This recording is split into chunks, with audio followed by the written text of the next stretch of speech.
when we realize how undeserving, how unwilling, how pitiful, how small, how faithless that we truly are as men and women, and how good our God is.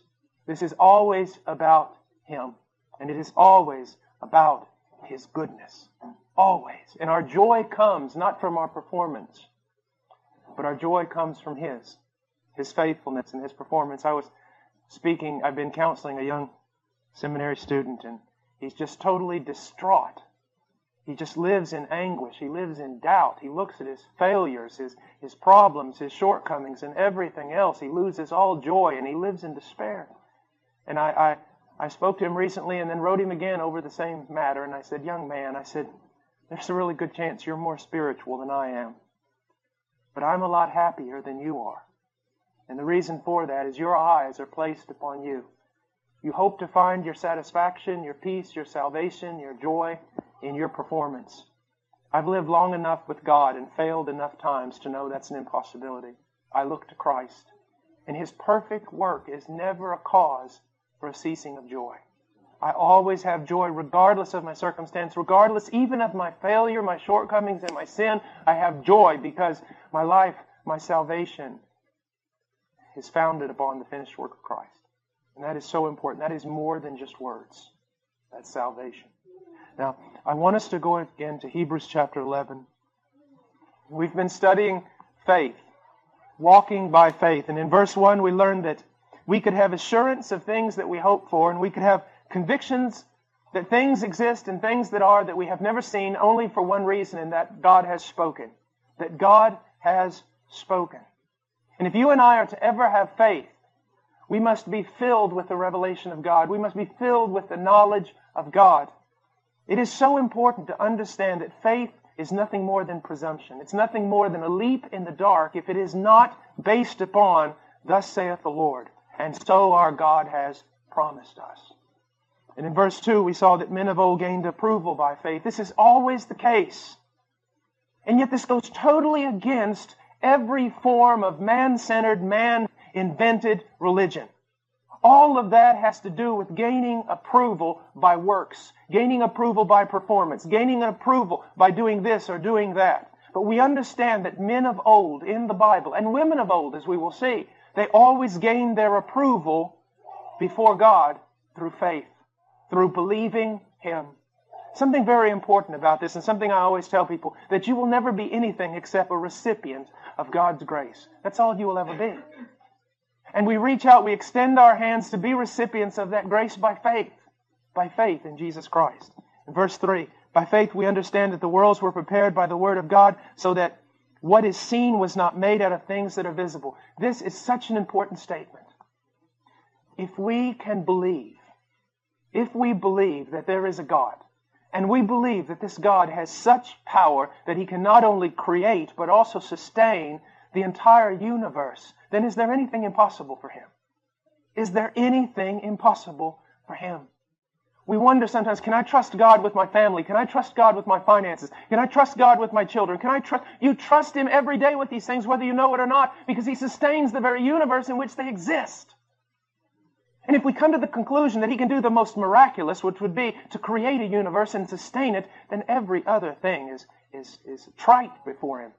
Every other thing is simple. It's a tiny thing. If I can solve this one question, is there a God? Is He who He says He is? Then everything else is over. I can trust Him. I can trust Him. Now, in verse 4, by faith Abel offered to God a better sacrifice than Cain. This is very, very important. That his sacrifice was not acceptable because the difference between blood and grain and this and that and every sort of thing.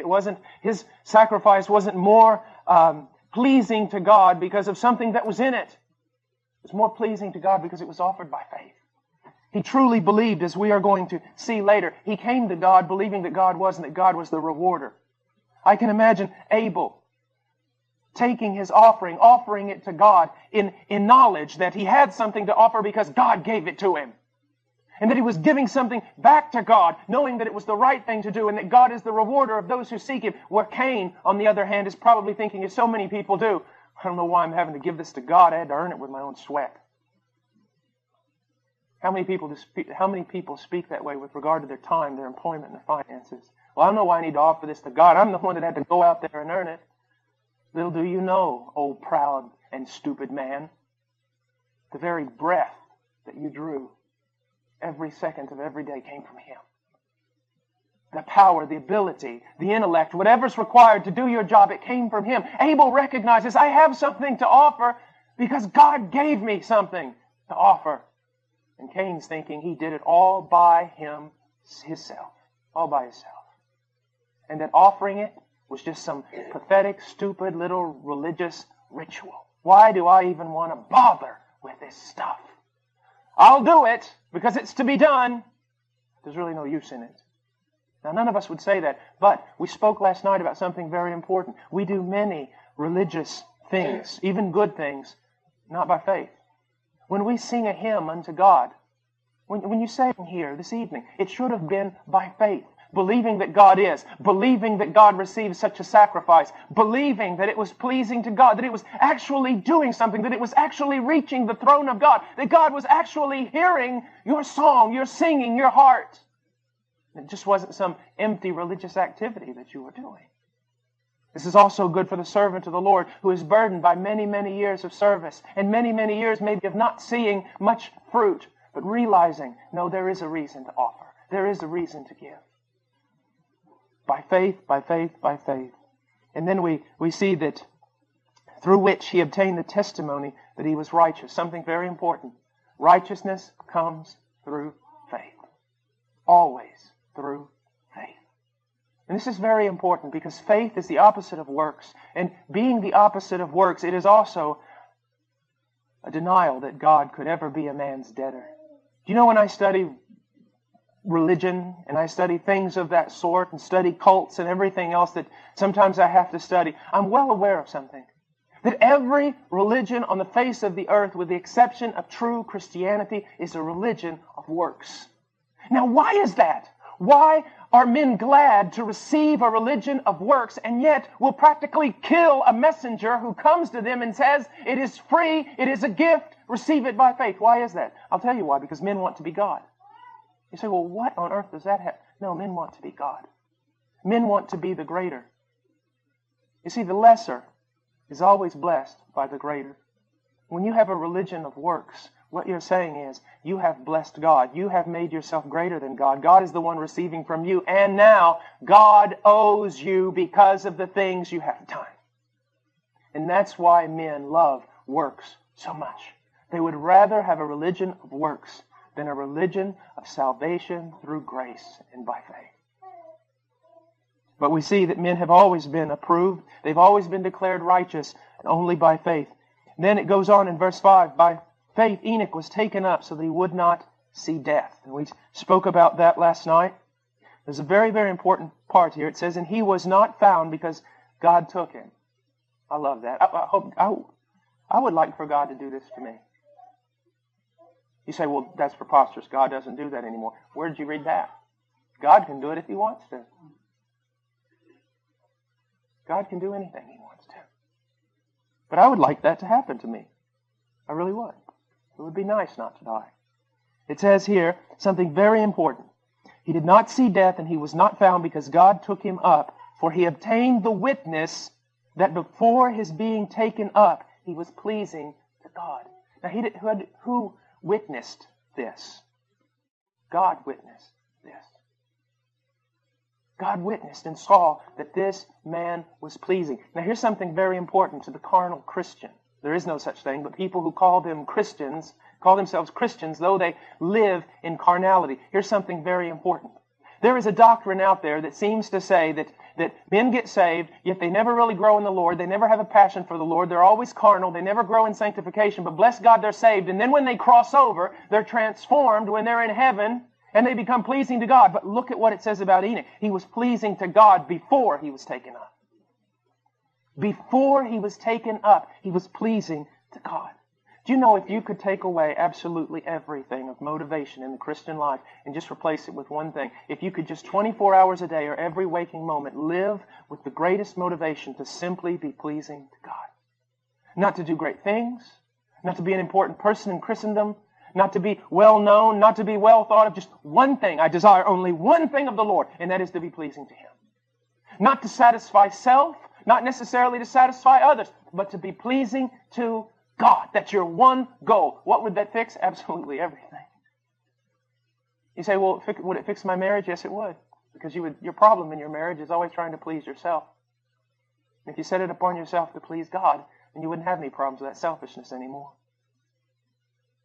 You say, will it fix my relationships? Most certainly it would. Would it make me a better father? Yes, it would. Would it make me a better mother? Of course. Would it make me a better church? Yes, it would make you a better church. To have one goal. I desire to be pleasing to God. What do you desire? Well, I want to get out of seminary. I want to be in a ministry somewhere. Oh, really? And what if God doesn't want either of those things? Well, I want to get out of college and I want to get a job and go to... Oh, really? We'll have movers and shakers a lot of times. Those are the, I don't know, kind of guys in Christianity that just know how to move things around, know how to get things going, know how to motivate. Sometimes I talk to these guys and they go, well, what's your vision at Heart Cry? What? What's your vision at Heart Cry? Jesus Christ? No. What do you want to do? Because you get scared when they start asking you these kind of questions. Get up in the morning and pray. And then I want to read the Bible. And I want to love my wife when she comes downstairs. I'm going to play with my children and go over Ian's Bible verse. Then I'm going to go to church and I'm going to pray with Darren. No, what's your vision? I said, I don't have a vision except for Jesus Christ. I don't want to be anything. I don't want to be a big shot. I don't want to be important. I don't want to conquer the world. I just want to be pleasing to God today, and that is enough. That is enough. And strive as I might, I haven't attained that goal, so why should I look for another? See, the more I walk with the Lord, the more I realize this childlikeness stuff is really important. Visions. Should we have a vision except Christ? Isn't He the heavenly vision? Should we have plans? I mean, what sort of plans? Daytimers, they don't really work well in planning ministry. Now, I know the necessity of organization. I know the necessity of all that, but what I'm trying to say is simply this. So many times we can have plans and schemes and all sorts of things that we want to do and we want to be, and even in the name of the Lord, and yet they're all just fodder. They're all just sawdust. And God will come and tear them all down and say, I just want this from you. What would it be like if tonight we just simply captured this one thing of, I want to be pleasing to the Lord?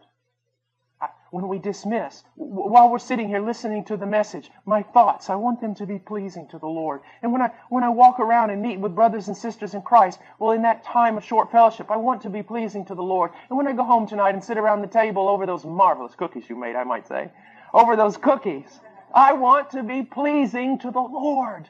And that's all I wanted. And then I want to go to bed. That's it. That's so different than much of what's being promoted as evangelical Christianity today. But he was pleasing to the Lord, and he was pleasing to the Lord before he died. This is such an encouragement to me. It is such a great encouragement. Now, here's something that I want you to look at. Now, a lot of times when we hear about Old Testament saints and things like that, we canonize them. We make them into people that they weren't. We think too much of men. When I look at Enoch, and I think of this man, I think of, what was he as a young follower of Yahweh? I mean, how was he? Didn't he probably stumble like me? Didn't he probably grumble like me? Didn't he have all the faults that I have? Wasn't this life of his of walking with God? And I mean, he had hundreds of years to do it. It wasn't in a process of growing, but in the end, he was so pleasing to God that God took him. I love what one old preacher said. You've probably heard it 1,000 times, but his explanation of this, I'll never forget. As a little boy, I heard him saying this. He said, well, this is just very simple to explain.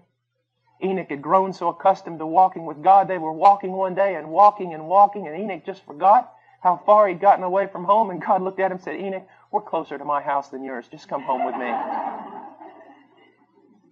I look at this, and I have had the privilege in my life of knowing men like this. Old men and old women, saints of God. And they carry upon themselves this mark. One time a college student said, sir, you're a man of God. I said, no, I'm not. I'm 42. I'm a boy of God. You've got to be at least 65 before you're a man of God. They carry upon themselves this mark of having walked with God. They carry upon themselves this mark of having been loved by God and even chastised by God. They're broken. They're different. They glow. And then they go to be with Him. It gives me great hope. Now I'm in the middle part of my life. I've walked with the Lord just a bit over 20 years. And there is enough in my life to discourage me to think that I'll ever make much progress. But there is Scripture that calls me on to hope that I will make progress. That in the end of my days, Paul Washer will be pleasing to God, because it is a thing that the Lord will see to. That it will be done. And He'll see to it in your life. He who began a good work will finish it. He will finish it. He will finish it. He did that in Enoch's life. He'll do that in ours. Do not become discouraged. Do not become discouraged. By faith, realize that He who began a good work in you will finish it. Now it goes on, verse 6, and without faith it is impossible to please Him. Now why is that? The faith or lack of faith we have with regard to anyone, any person, is a demonstration and a declaration of what we think about their character. If you say to someone, listen, I know what I'm talking about, trust me on this, just do it. And they say, well, I just don't know. You're saying something about their character. You're saying something about their ability. You're not just denying that you want to do something. You are saying something about their character. It is impossible to please God without faith, because if you do not have faith, you're saying God is not worthy of trust. And that's what we talked about last night, and it's so important. Many people talk about faith and obedience, and they talk about them as two separate entities. In a sense they are, but in a sense they're not. Why do I obey God? Because it's the right thing to do? That's legalism. Why do I obey God? Because I love Him? Yes, Jesus said that. But let's throw in another element here. I obey God because I believe Him. He tells me to walk a certain way. Or He tells you to walk a certain way. You do that not just because obedience for the sake of obedience. You are obeying Him because you believe that what He says is right. When you disobey God, you're looking up at Him and you're saying, as I said last night, one of two things. One, God, you are ignorant. When you do not obey God, you're saying, God, you simply do not understand. You simply don't know how the world is today. You treat God almost like a teenager would teach an old grandfather. Oh, grandfather, you live in the past. You really don't know what's going on today. You really can't understand, and I can't listen to your counsel. That's one possibility. When you disobey God after He has told you to walk a certain way, you're saying, you just really don't know. Or you're saying, God, you know, but you're evil. You know what's right. You know what's best for me, but you don't want to tell me. Because you want to steal my joy, you want to crush my life, you want to take away my freedom. But when God sets out a path before us, as He has in His Word, and we obey it, we're saying, God, I believe that you know everything. And that there is no error in you. And I believe, God, that you are good. There is no darkness in you at all. That what you tell me is the best thing for me, the wisest thing for me, and I will do it because I believe you. When you believe God, or when you do not believe God, you are screaming out what you believe about His character. He's trustworthy, or He's not. He's all-knowing, or He's not. See, that's why disobedience is so vulgar. That is why disobedience is so blasphemous. I said this last night, I want to say it again, because sometimes people who run somewhat in our circles are always talking about the law, as though it was something more important than God Himself, as though it was something that God had to submit to. My friend, disobedience isn't a horrible, terrible, wicked thing just because a rule has been broken. It is because a holy God has been offended. A God worthy of all obedience has not been obeyed. We are declaring that we do not believe Him. We are declaring either that He is evil or that He does not know all things. We are attacking the very character of God. We are offending Him when we disobey Him. And that is why sin is so terribly sinful. So terribly sinful. Now, it is impossible to please God without faith. Now, I want you to think about something.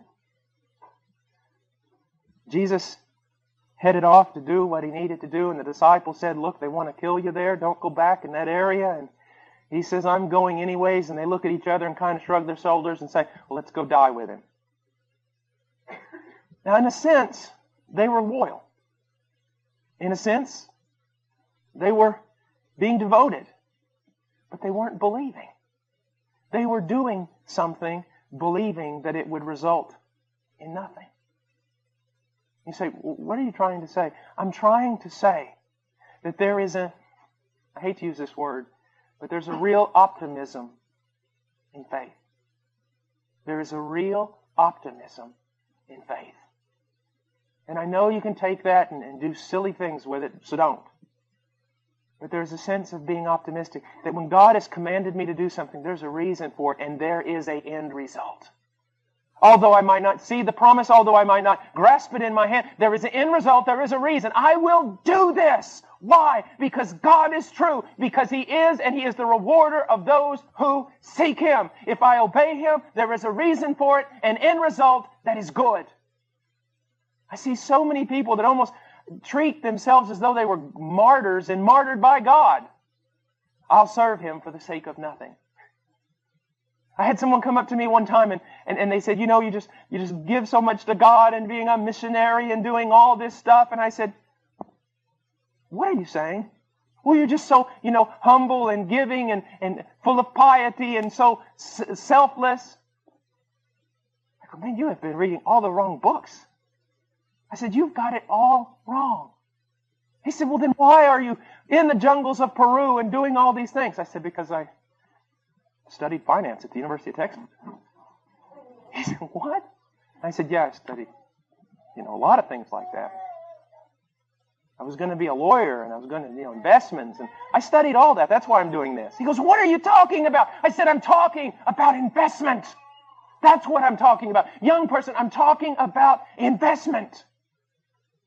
It has very little to do with piety. It has very little to do with being selfless.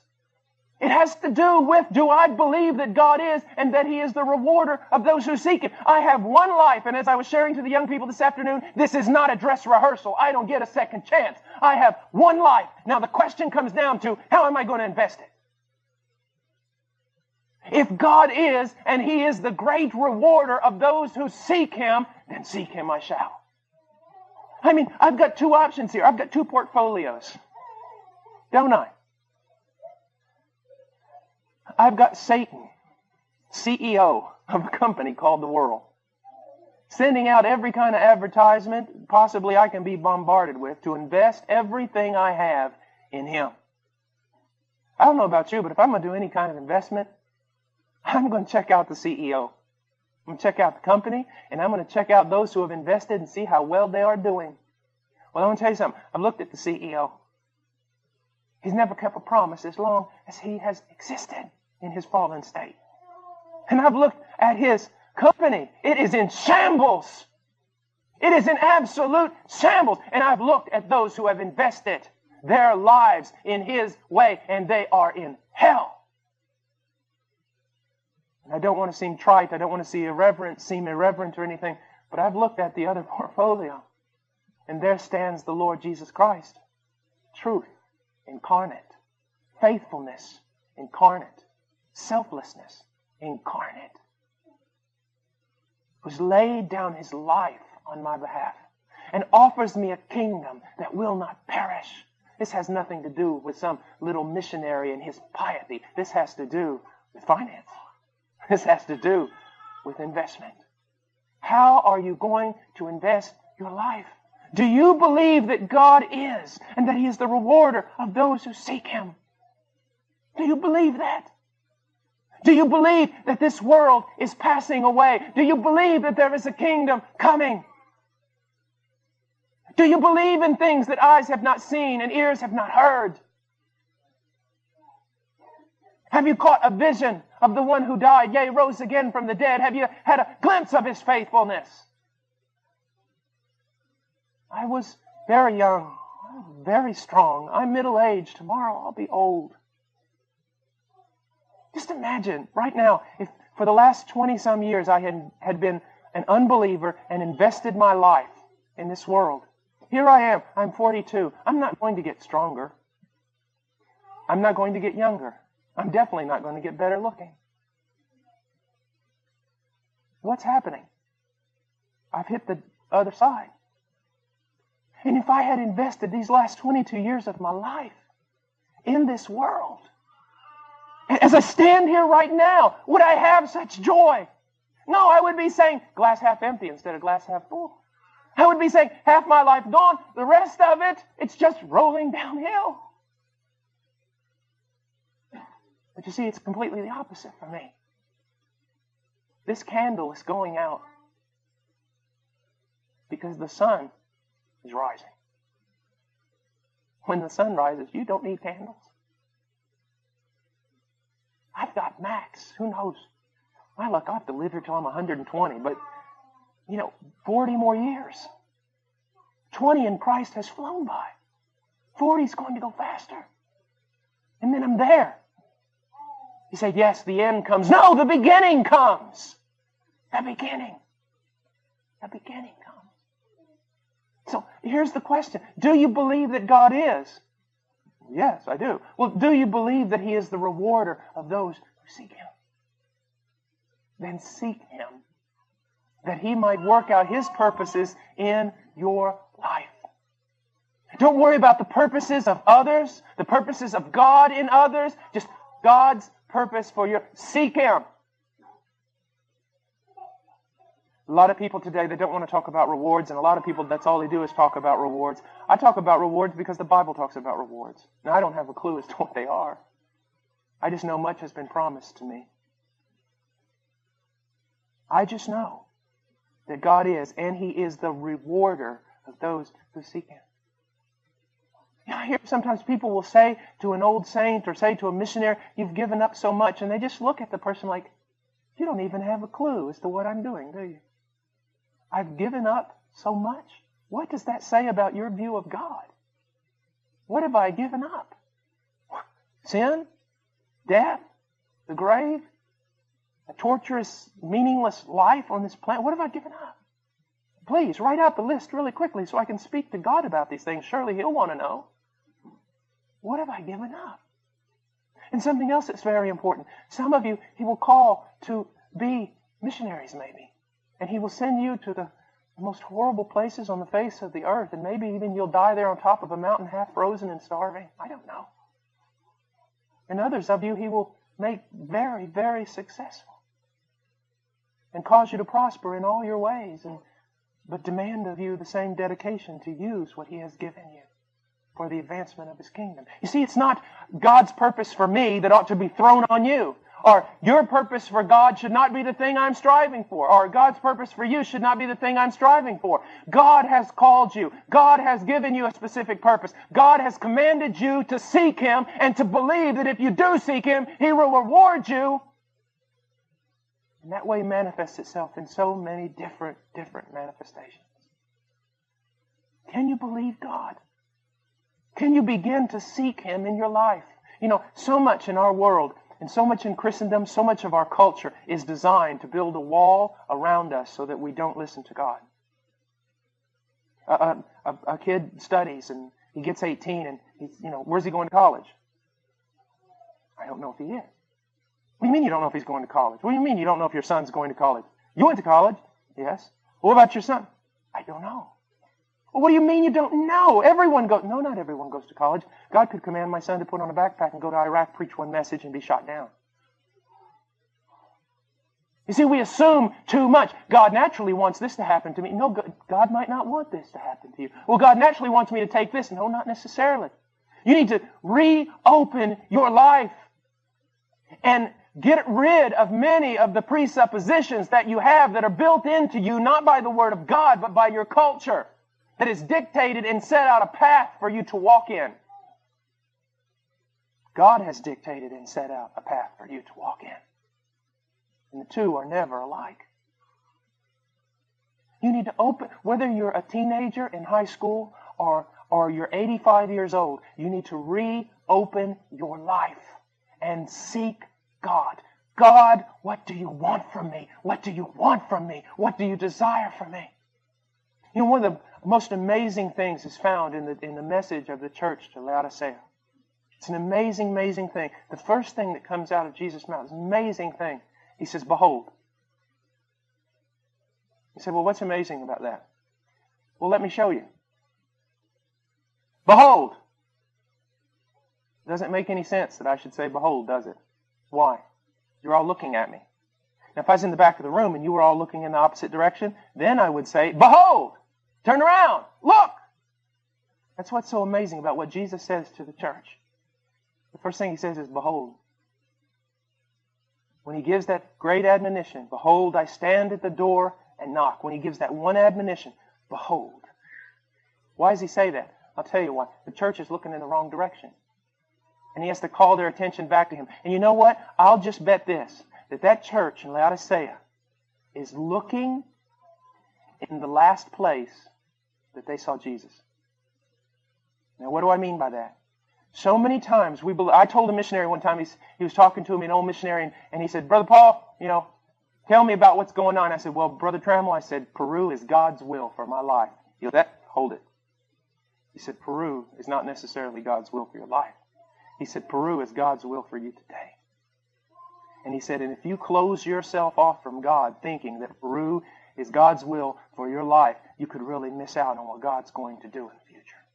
It's the same way with you. Possibly Jesus came to you and said, behold, I want you to do this.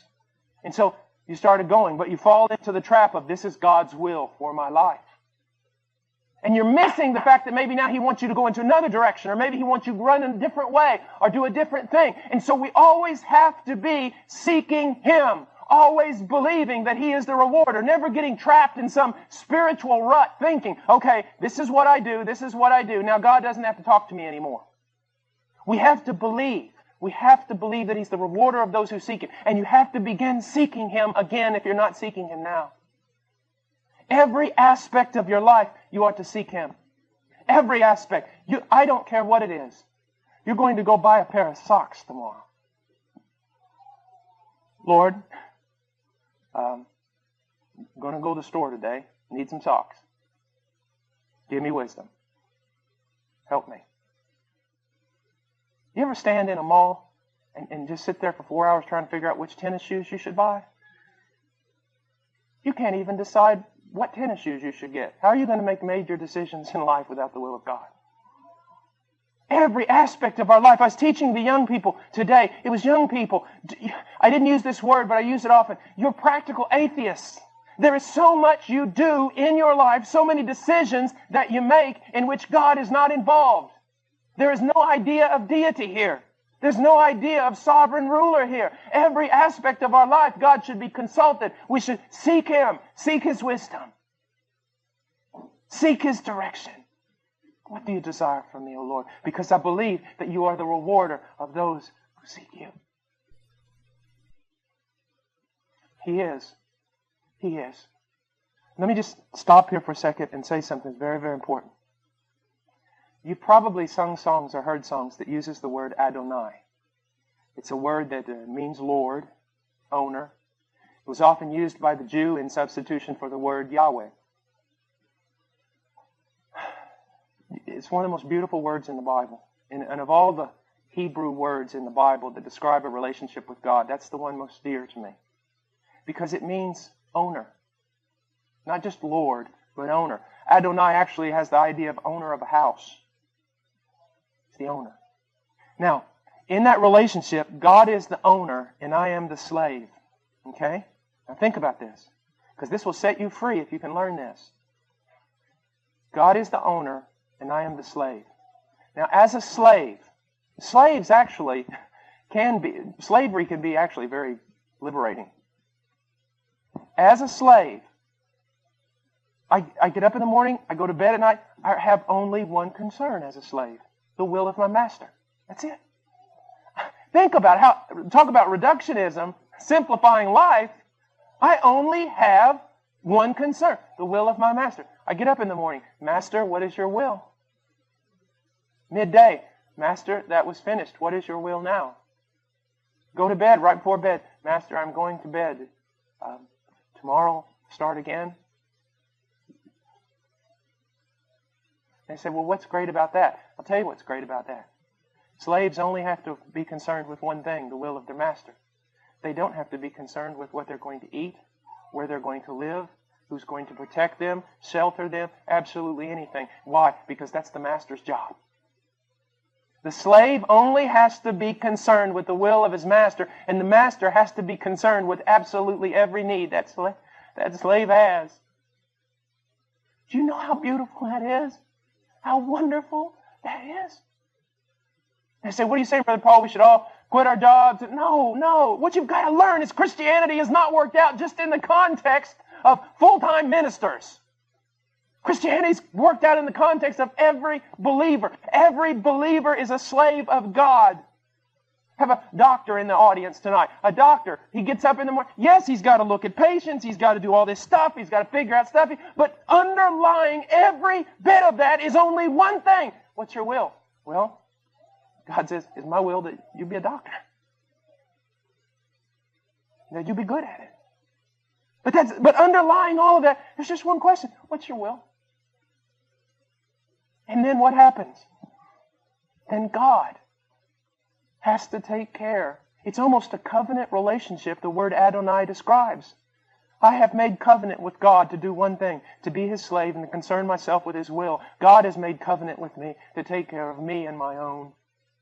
And in 20-some years of walking with God, He has never broken His covenant.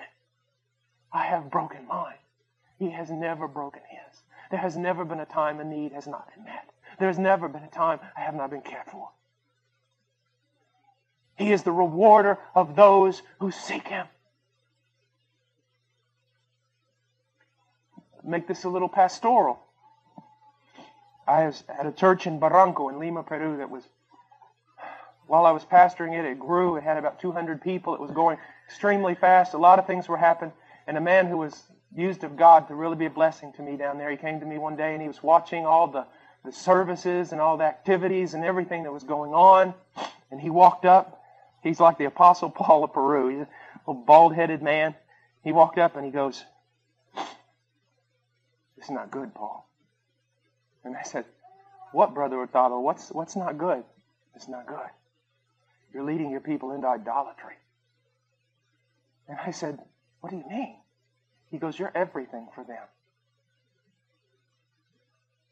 He says, "They got a problem. Where do they go?"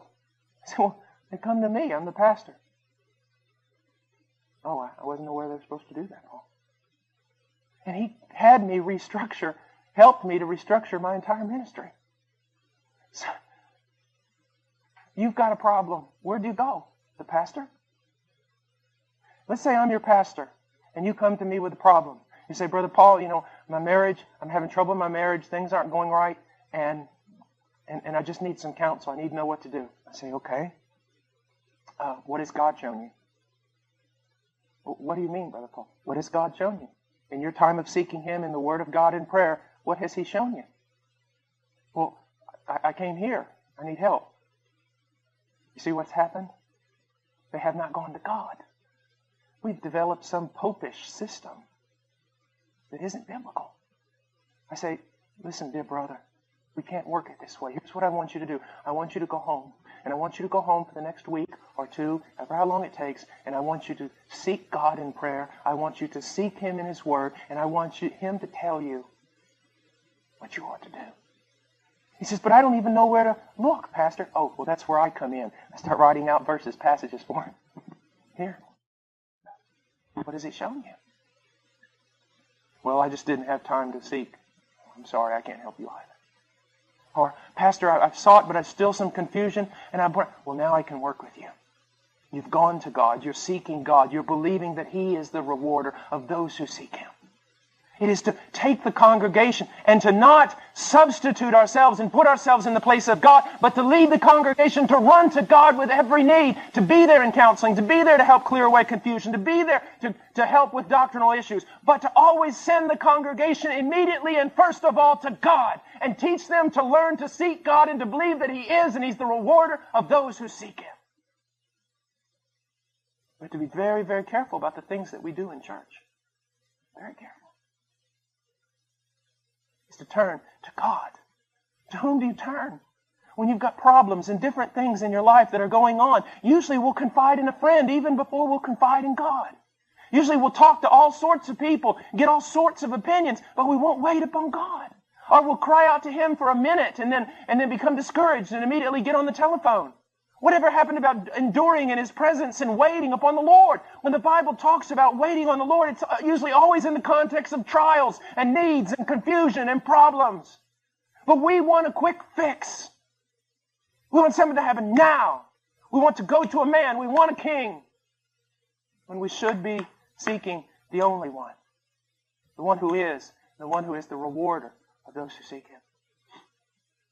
I remember growing up early in my Christian walk, being in a church with a tremendous, tremendous pastor.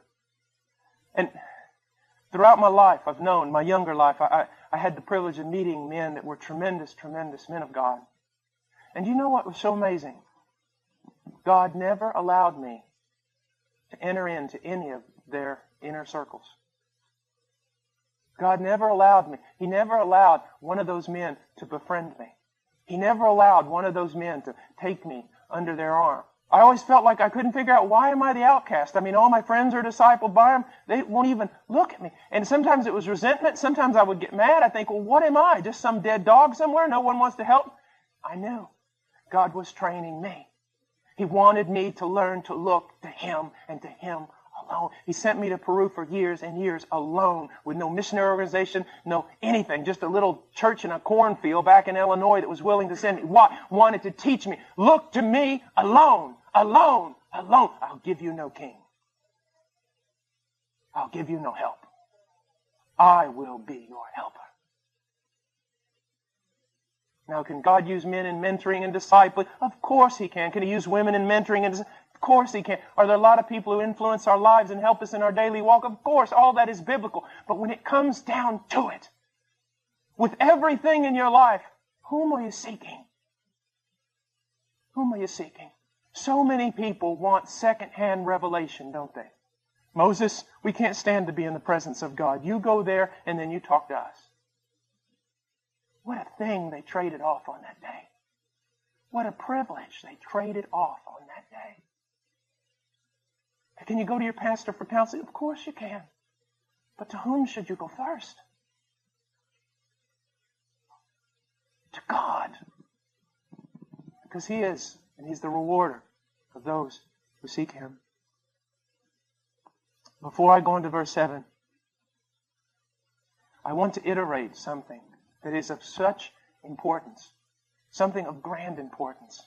I have met missionaries who have given their lives on the mission field. I have met people who have lost it all on the mission field.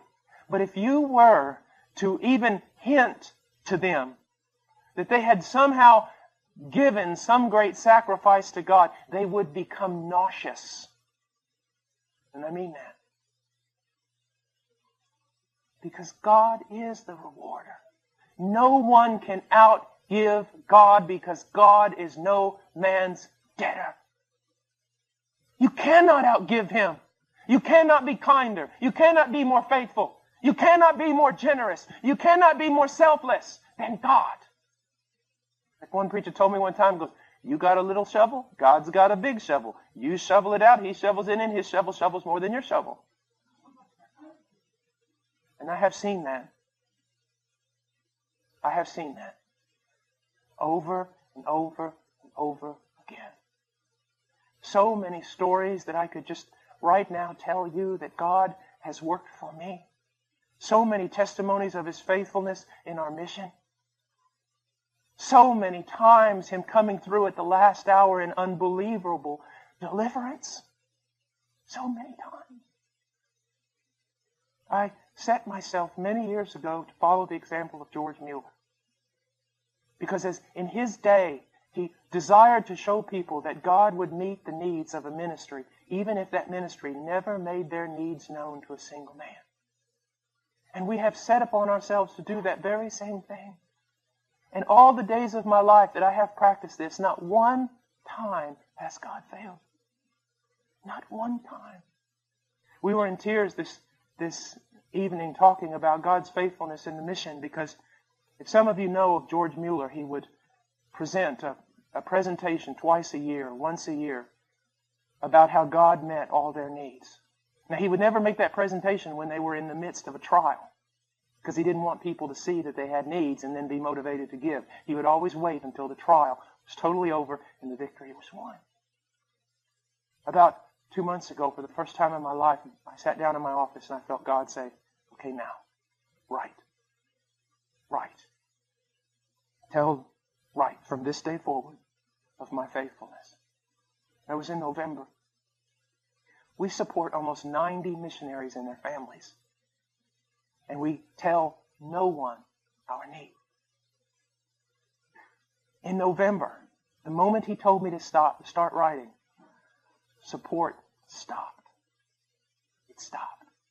We were at the 25th day of November and not one missionary on the field had been paid. The staff had not had salaries for a month. And yet not one staff member went hungry. Not one staff member failed to pay a bill. As a matter of fact, all of us got together and figured out that somehow we prospered more without getting a paycheck than when we got one. And then it started coming, and God met every need of every missionary. He has never one time failed. Never one time in all these years. Do you read how many missionaries? 90 missionaries and their families. Do you know what that requires? And do you know that God has met it every month, every year, and never one time has He failed? Never once having to call, never once telling someone our need, and then all of a sudden, people just start giving. Go out to the mailbox after receiving almost nothing, and the mailbox is filled. God has never failed. Never failed. So many times I have sat there in my office, I have cried, I have grumbled, I have doubted, I have been miserable. So many things, not trusting my God. And in spite of my lack of faith, He has never failed. This is not about the faith of some super spiritual saint. It is about some weak, grumbling little child who can't even learn one lesson about faith. And yet God never fails. Can't you trust a God like that? Can't you begin to trust a God like that? Now, I have a little plaque in my office that said, God gives the best to those who leave the choices up to Him. Can't you trust God with your finances? Can't you trust God with your needs? Some of you want different things and need different things, and you go in debt to get them when only if you would have waited upon God, He might have provided that very thing for you without cost. You see, this is not just something that's dealing with missionaries. This is about every aspect of our life. I mean, praying for shoes. And last week, someone bought me these shoes.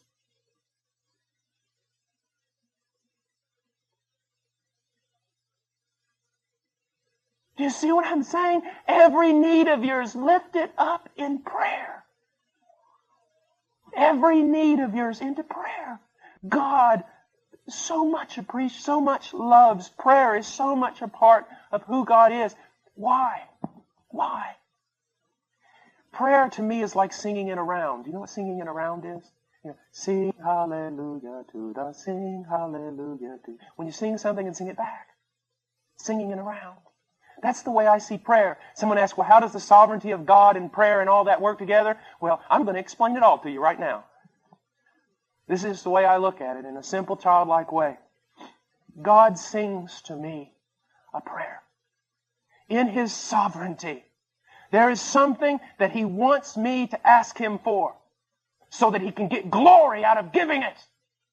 And so He sings to me a prayer so that He will lead me into praying a prayer that I will pray back to Him and that He will answer. Well, why doesn't God just give it? Because He wants double glory. See, if I didn't pray for it and He just gave it, I would give Him glory for giving it. But not only do I give Him glory for giving it, I give Him glory for answering prayer. Singing it around. I had a friend, Herb Williams, and I love him so dearly. You know, when I get around a bunch of Calvinists and they start bad-mouthing Arminians, I just think about, oh, Herb. He loves God more than I think I ever will, and he's as Arminian as he can be. And if that offends some of you, well, you can just get glad in the same pants you got mad in. But I remember one time he wanted a guitar. He prayed for 6 months. And one day he walked out at like 8 in the morning, getting ready to go to the ministry. We all worked in a street ministry. And he opened the door, and there on the board was a guitar. You say, highly impractical. Everything my God does is highly impractical. You see, one of George Mueller's greatest desires was that people would see the ministry that God had given him, and that those people would trust him, would trust God to meet their daily needs, would trust God to take them by the hand and lead them. My greatest desire for Heart Cry is not missions. It's really not. The main purpose of Heart Cry, and God would never allow me to do it before, would be to tell people He never fails. And the wonderful thing about it is that spiritually, I am a loser. If you only knew what I really am. If you only knew how much I whine, how much I doubt, how much I'm faithless. If you only knew the times I can't even have a quiet time. I can't even get up enough gumption to read my Bible for 2 days. I know most people don't want to hear that because they want to honor men more than they should. And people get mad at me for saying that. It's true. I have trouble obeying. Talking about theology, I'm still working on trying to figure out how to love my wife. I can't think of one reason except that He set His seal upon His children to do them good. You see, one day when I get to heaven, Brother Jennings is not going to come up and throw his arm around me and say, I want to glorify God by telling you all the wonderful things Paul Washer did for him. He's going to throw his arm around me and say, I want to glorify God by telling you all the wonderful things that God did for Paul Washer. You see the difference?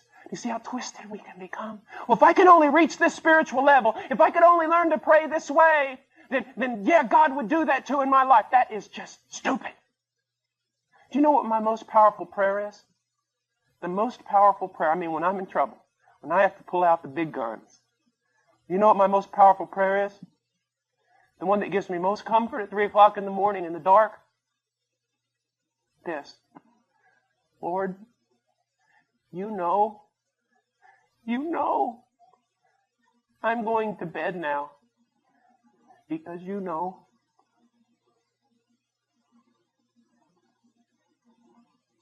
You know. Creep into the bedroom and Chart will wake up and say, how goes it? Woman, He knows. Let's go to bed.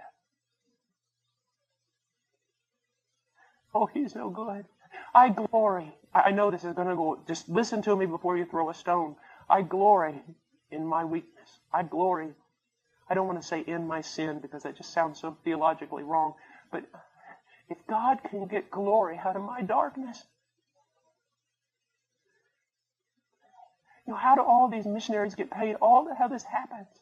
There's 3 guys of us sitting in office. Me, a Lutheran who's been converted, now goes to my church, who's been a Christian for about 4 years. John Green from England. He didn't even know how to tie his shoes. And he's been converted for about 1.5 years. And we get in there and sometimes, what are we going to do? Well, I don't know. Pray. God help us, God. That's it. And He does. And He does. I remember one time when the blessings, this was so funny because God showed this to me and Darren at the very same time, to the point we looked at each other and started laughing. There was a time, it was like a year ago or 1.5 years ago, I forget, and it was just like all the blessing cut off. Just everything. And I walk in the office and Darren's in there and we're praying and then we start talking. I said, Darren, is there some sin in my life? Is there some sin in your life that's blocking God's blessing on us? As soon as I said it, I looked over at him, he looked over at me, and we just busted out laughing.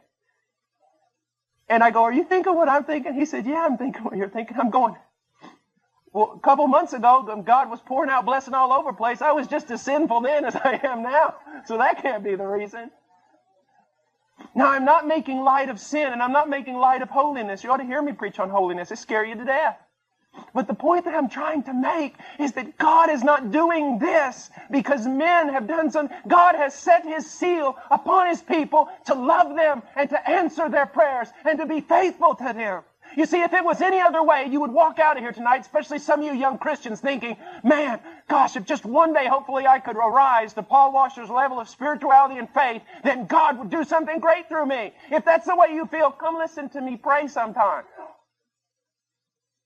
You'll walk out of there going, God can help this guy. He can help anybody. He can help anybody. He is the rewarder of those who seek Him. And here's something about seeking God. It doesn't have to be a lot of noise. I know I'm telling you a lot of things just from experience tonight, but I want you to realize this. How unorthodox seeking can be as long as it's seeking. I remember when I first set up on myself to seek the Lord. I know it was a sovereign work of God because I don't know how this would ever happen in my life. It was never repeated. But when I was a young Christian, God set it up on my heart to seek Him. And He gave me grace so that hours a day I was seeking Him. And I've all these promises, seek the Lord and, He'll show Himself to you, and all this different stuff. I'm quoting from Jeremiah and Matthew 7:7. And it got turned from minutes into hours. And that's something because I fall asleep all the time when I pray. I really have this problem. When I first started seeking the Lord, I said to myself, Lord, I'm going in there in that closet. I went into the closet because they said prayer closet, a literal closet. Took all the clothes out of it, went into the closet. I said, Lord, I'm going to seek you, and I'm not coming out of there till I know you or until I die. 15 minutes later, I fell asleep, and all my roommates came home, found me in the closet sleeping. They said, this Christianity stuff has just gone wild. So I took an alarm clock and set it for 15 minutes, because that's about how long I would last praying. I'd go sleep, it'd go off, I'd wake up, I'd set it again, start praying for another 15 minutes. And something unusual started happening. As I prayed more and more, I said less and less, to the point where it was simply this: Lord, it's now 4 months and 6 days. I've been doing this, and you haven't come yet. I'm here again. And I'll be here for the next couple hours. Okay. I'll see you tomorrow. Just wanting one thing. God, you said you would come. I don't have anything else to say. I'm just going to wait here until you do. And come back tomorrow. And come back the next day. And the next day. And the next day. You still have not shown up. I was a young boy. I knew nothing of the presence of God. I knew nothing of the power of God. I know nothing about how terrible God can be. Get ready to go to there was a Bible retreat in Colorado or something for college students during spring break, and I thought, man, that would be great. And I felt like God said, no, you're not going there. Go out to the hill country of West Texas and sit on a hill. I would walk around that hill for 4 days, walk around there, grab rocks and throw them up at heaven so they would hit the gate. I'm still here and you have not answered. Irreverent? I don't know. Maybe it's the most reverent I've ever been. I'm still here. It's been so many months and you have not come.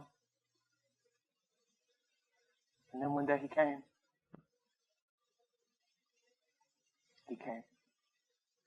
You seek Him, you will find Him. He came. You say, how do you know He came? Because when He comes, you know it's Him. He came and touched my life. And not everything changed, but some things tremendously changed. I can tell you right now that the presence of God is more real to me in this room right now than the presence of any of you looking at me. And I am not making big flowery statements. God is my witness. What I'm trying to tell you is that Christianity is not just a few things you do. It is not just a little quiet time. I hate that word. Quiet time. It's like Putting your wife in a closet and coming to her at 4:30 for a half an hour saying, you can come out now, and then at 5 o'clock putting her back in there again. This is quiet time. It's not just this quiet time. It's not just this rules of do's and don't. It's not just being faithful for no reason at all. No, there is a God out there, and if you will seek Him, He will be more real to you than anything. More reality in Him than in all the faces you can see with your physical eyes. Seek Him. He is the rewarder of those who seek Him. Not seeking to be a missionary. If you're seeking to be a missionary, stop. Not seeking to be a missionary. Not seeking to have a ministry. Not seeking to do something. And most certainly not seeking a vision. Unless it be a vision of Christ. I seek Thee. Lord, I come here with noble purpose in my heart. I speak not this night for China, nor for India, nor for the lost, nor for ministry, nor for any other thing. God, I come here with much more noble purpose. I seek Thee. Audience with Thee, and I'll not be content until I see Your face. It's the difference between secondary revelation and primary revelation. And what I mean by that is this. John Piper speaks a lot, says a lot of wonderful things, but in his voice,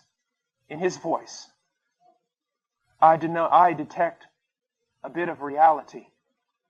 I detect that what he is speaking, he has felt, he has seen. He has experienced. But I go to colleges all over the country and I hear little boys quoting Piper.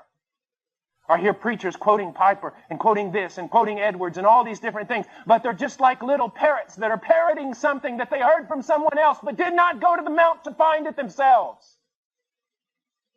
It's the difference between boys and men. Women of God and girls of God.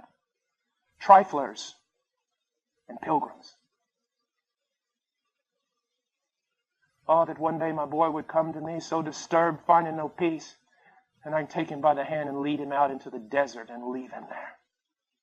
And say, son, there's an abundant amount of rocks here. Make noise at heaven's gate until it's open. He is the rewarder of those who seek Him. And His greatest reward is Him. His greatest reward is Him. What are you seeking? Are you seeking comfort? You seek not God. Are you seeking security? You seek not God. Are you seeking personal prosperity? You seek not God. Are you seeking a ministry? You seek not God. Are you seeking to do great things? You seek not God. Seek God. Lord, on this day I choose this, Lord. Before You, with all the angels listening. Take whatever reward might be accounted to me. Whatever thing in heaven that might be granted to me, and take it away and replace it with a greater portion of You. And that will be enough. That will be enough. He is the rewarder of those who seek Him. I want to go on just a little bit farther. By faith, Noah being warned by God about things not yet seen, in reverence prepared an ark for the salvation of his household. Now look at this. By faith, Noah being warned by God about things not seen, in reverence prepared an ark for the salvation of his household. We have been called to do the very same thing as Noah. My primary concern for my household must be the salvation of my wife's soul, the salvation of my son's soul. Their sanctification, their growth, that must be my primary concern. Because look, by faith, Noah being warned by God. I have been warned by God. You have been warned by God that this world that we see is going to be burned up with fire. That judgment cometh. That we are to flee from the wrath to come. That there is a new heaven and a new earth, and this world is passing away. And all those involved in this world, no place shall be found for them. We have been warned by God. And when God sent His Son, He sent His Son to warn. You have been warned by God. Now by faith, you must decide, does God tell the truth? Does God know what He's talking about? If He does, you better respond. If He doesn't, then quit playing Christianity and go out and clench your fist and curse God's name. We have been warned of God. Young person, why do you not get involved in the tantalizing things of the world? You have been warned by God. And you believe Him. You believe Him. Noah was warned by God about things not yet seen. Here we go back to faith. Here we go back to invisibility. Here we go back to standing upon not blind faith, but God's Word. I have never seen the destruction of a world. I have never seen the coming of Christ with countless angels arrayed in garments of war. I have never seen the wrath of God poured forth in indescribable measure. But I have been told of such things. I have. I have not seen them, but He has told me, and He has told you. He has warned us. And so how are we to respond? By faith. What does it mean? By faith. In reverence, He prepared an ark for the salvation of His household. Now, the word that's important here is reverence. The worst way to not show reverence is to ignore. I mean, even if you get angry with somebody, it shows some importance. But when you just totally ignore them, like the worst thing to do, anybody who's ever done street preaching, the worst thing is not when everyone gets mad at you and gathers around you and starts arguing with you. The worst thing is when you stand out there in the middle of a tavern street or something and start preaching, and people literally walk by you like you don't even exist. I mean, you want to feel foolish.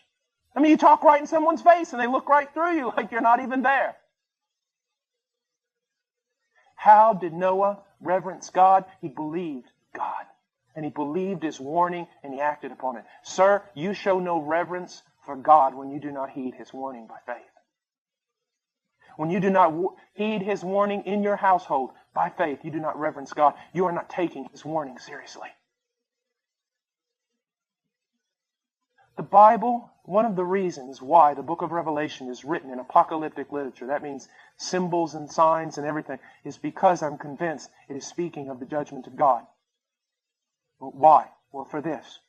Apocalyptic language, in my opinion, if I had to write a definition, apocalyptic language is when the prophet sees something so beyond the human mind to comprehend that it almost sends him to the border of insanity. And he cannot understand it, and not only can he not understand it, it is so awesome, so otherworldly, he cannot describe it. And so he is there just grappling for words, trying to do the best he can with this limited human language to describe something that goes beyond the mind to comprehend. And that's why the Bible goes into apocalyptic language when the wrath of God is described.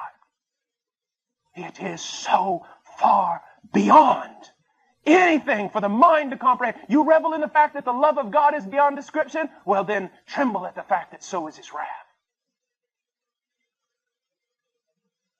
And Noah, he showed that he reverenced God because when God gave the warning, he took it seriously.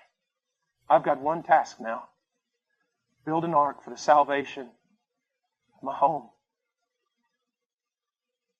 Build an ark. That's an amazing thing because no one ever seen it rain. Hey, will you build an ark out in the, you start building an ark right in the middle of Missouri. I mean, what's going on? Are you out of your mind? An entire investment of your life, the massive work involved in this. Why are you doing this? Because God has spoken about things not seen. And I believe Him. You may be a college student and you've been, on the road to prosperity and everything else, and God does a work in your life, and you go home to your parents and say, I'm going to be a missionary, something like that. They go, the sacrifice, the loss, the everything else that you're going to have to go through. Why on earth would you make a decision like this? Because I've been warned of things not seen.